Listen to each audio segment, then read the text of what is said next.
Sementara itu pemirsa, 3 wakil rakyat Bali menjadi perwakilan agama Hindu dalam pengambilan sumpah atau janji sebagai wakil rakyat dalam pelantikan yang berlangsung di Gedung Nusantara Kompleks Parlemen Senayan, Jakarta.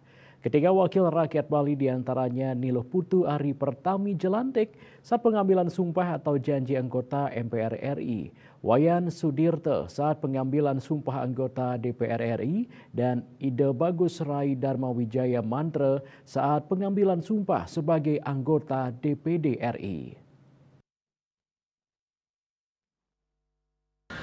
Bertempat di Gedung Nusantara Kompleks Parlemen Senayan, Jakarta, 3 wakil rakyat Bali menjadi perwakilan agama Hindu dalam pengambilan sumpah atau janji sebagai wakil rakyat.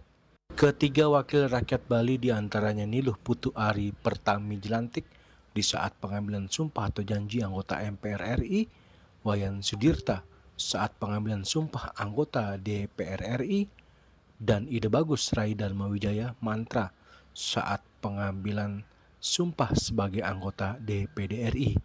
Sebagai anggota DPD RI, mereka juga akan menjalankan kewajiban dan bekerja dengan sungguh-sungguh demi tegaknya demokrasi, serta mengutamakan kepentingan bangsa dan negara daripada golongan maupun kepentingan pribadi.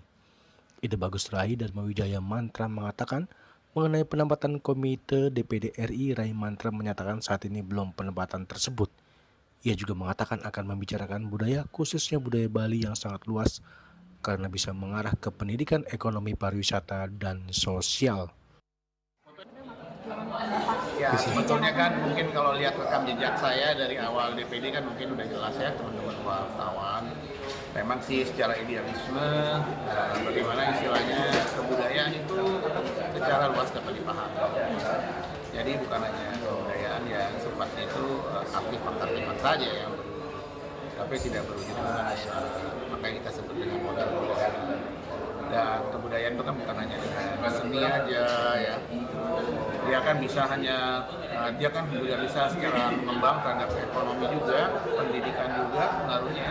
Kalau sosial juga jelas ya, kalau seni juga udah jelas secara luas. Nah itu artinya dia sebagai sumber daya.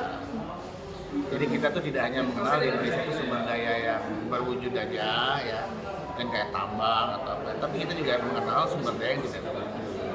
Dan ini memang tidak mudah. Kalau Bali itu kan sebetulnya kalau kita lihat hidupnya kan memang dari sana. Iya, tapi ternyata di Nusantara itu bukan hanya Bali, Jogja pun sama, ya.